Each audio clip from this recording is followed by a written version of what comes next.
এটা হচ্ছে এসআই এর ফর্ম, সবাই বুঝতে পারছো। এটাকে শর্টকাটে ফিল আপ করার জন্য আমি দেখিয়ে দিচ্ছি, দেখো বাড়িতেই করে নিতে পারবে, কারো সাহায্য দরকার হবে না।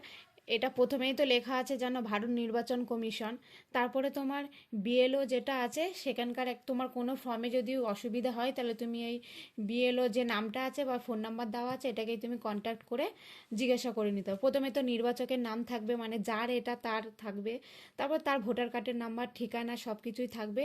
এটা তোমরা প্রথমে ভালো করে মিলিয়ে দেখে নেবে, ঠিক আছে, যে ভুল মানে এসছে কিনা। এটা দেখে নিলে তারপরে হচ্ছে এটা এবার ফিল আপ করার এ এটা হচ্ছে, এইটা তোমরা কি ফিল আপ করবে, এটা হচ্ছে 2025-এর ভোটার কার্ডের যেইটা তোমার আছে সেইটাই তুমি মানে করবে। ধরো এটা আমারটা আমি করছি এখন আপাতত 2025-এ আমার যা যা আছে, ধরো জন্মের তারিখ যেটা আছে আমার সেটাই করব। ধরো আমার ভোটার কার্ডে আছে সাপোজ 10/12/2001, তাহলে আমি এটাকেই করব। তারপরে আমার আধার নাম্বার এখানে আছে ঐচ্ছিক দেওয়া, দিতেও পারো নাও দিতে পারো, কিন্তু আধার কার্ড সবারই থাকে, আধার নাম্বার সকলেই দেবে। তারপর হচ্ছে ফোন নাম্বার দেবে, আধার কার্ডের যা মানে সাথে যেটা লিঙ্ক করা সেই ফোন নাম্বারটা দিলে আর কি ভালো হয়। এবার এখানে অনেকজন ভাবছে পিতা বা অভিভাবকের নাম, অনেকজন ভাবছে যে হয়তো আমার বিয়ে হয়ে গেছে, সেখানে ভোটার কার্ডে তো আমার স্বামীর নাম আছে, তাহলে বাবার নামটা কি করে দেব। কি ওইটা কি করবে, 2025-এ ধরো তোমার হয়তো এখনকার ভোটার কার্ডে তোমার মানে হাজবেন্ডের নাম আছে, তাহলে তুমি এখানে তোমার হাজবেন্ডের নামটাই দিয়ে দেবে। আর যদি তোমার বাবার নাম থাকে তাহলে তুমি সেখানে বাবার নামটাই দিয়ে দেবে। এবার হাজবেন্ড কি বা বাবা যেটাই তুমি দিলে তার ভোটার কার্ডের নাম্বার দেবে, যদি থাকে, ঠিক আছে, তখন তাহলে দেবে। তারপরে মায়ের নাম দেবে, এটা তোমার মায়ের নাম দেবে। তারপরে মায়ের যদি ভোটার কার্ডের নাম্বার যদি থাকে তো দেবে, নয়তো দিতে হবে না। তারপরে তোমার মানে স্বামী স্ত্রীর নাম, এখানে হচ্ছে এটা যদি স্বামীর হয়, ছেলের হয়, তাহলে সে তার স্ত্রীর নাম লিখবে। আর এটা যদি তার স্ত্রীর হয় তাহলে সে স্বামীর নাম লিখবে। আর যদি এটা ধরো তার বিয়ে হয়নি তাহলে এখানটায় রাখার মানে দেওয়ার দরকার নেই। এবার তার ভোটার কার্ড দেবে, স্বামী হলে এখানে স্বামীর ভোটার কার্ড দেবে, স্ত্রী হলে স্ত্রীর ভোটার কার্ড দেবে। আর এইটা হচ্ছে তোমার মেন, ঠিক আছে। এই দুটোর মধ্যে হচ্ছে দুটোকেই তোমার ফিল আপ করতে হবে না, যে কোনো একটা। ধরো 2002-এ যাদের লিস্টে নাম আছে তারাই শুধু এটাকে ফিল আপ করবে।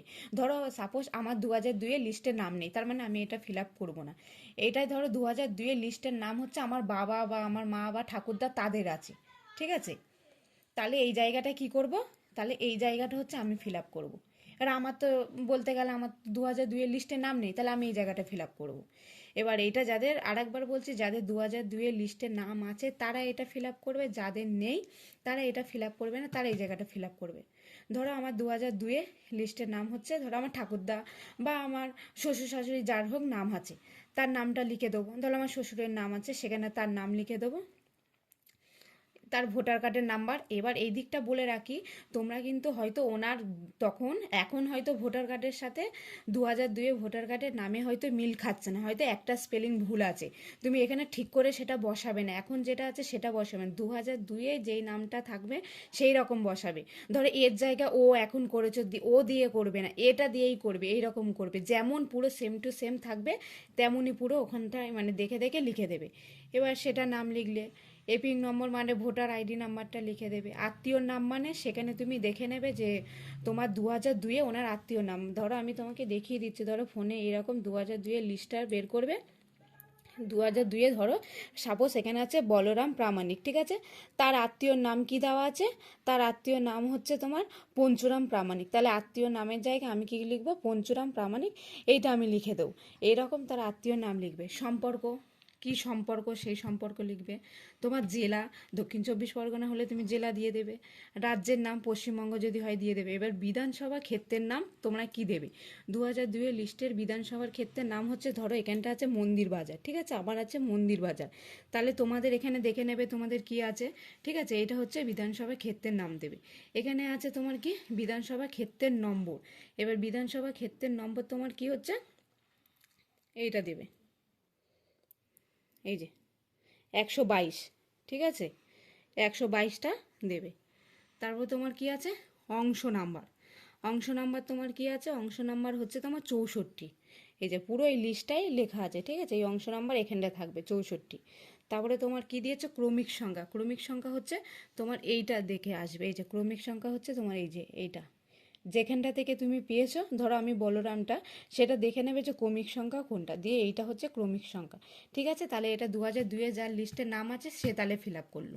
এবার যার নেই, ধরো সাপোজ আমার নেই, এবার আমি কি করব, হয়তো আমার নেই তার মানে আমার বাবার আছে বা মার আছে বা ঠাকুরদার আছে বা ঠাকুমার আছে, যে কোনো একজনের থাকলে তার নামটা আমি এখানে বসিয়ে দেবো। এবার যার নামটা বসালাম, এবার তার এপিক নম্বর মানে তার ভোটার কার্ডের নাম্বার, মানে নাম্বারটা দেবো। এবার আত্মীয় সম্পর্ক, এবার কি সম্পর্ক, ঠিক আছে, বাবা না, যে একটা সম্পর্ক সেইটার কি করবে, সেটার নাম দিয়ে দিতে হবে। নাম দিয়ে দিলাম, তা সম্পর্ক, তোমার সাথে সম্পর্ক কি সেটা তুমি দিয়ে দেবে। সেম টু সেম জেলা যেটা সেটা দিয়ে দিলে, রাজ্যের নাম সেটা দিয়ে দিলে, যেভাবে দেখালাম বিধানসভা ক্ষেত্রের নাম এইরকম যেভাবেই দেখালাম ওই রকম আরেকবার দেখিয়ে দিচ্ছি, দেখে না। এই যে যেমন দেখিয়ে দিলাম, বিধানসভা নির্বাচন ক্ষেত্রের নাম হচ্ছে তোমার মন্দির বাজার, নাম্বার যদি বলে 122 দিয়ে দেবে, অংশ নাম্বার হচ্ছে 64, আর ক্রমিক সংখ্যা বললে এখান থেকে দিয়ে দেবে। পুরো ফিল আপ হয়ে গেল। তারপর এখানটায় সই করে দেবে। এই শর্টকাটে পুরো তোমার কমপ্লিট হয়ে গেল। একবার পুরো মিলিয়ে নিয়ে নেবে, আর যদি কোনো অসুবিধা হয় তাহলে ওখানে নাম্বার, কন্ট্যাক্ট নাম্বার দেওয়া আছে। আর এখানে যে ফটোর জায়গাটা আছে না, এই ফটোর জায়গাটা রিসেন্ট ফটো দেবে, আগেকার ফটো দেবে না, এখন তোমার যেটা 2025-এর সেই ফটোটা এখানে লাগিয়ে নেবে।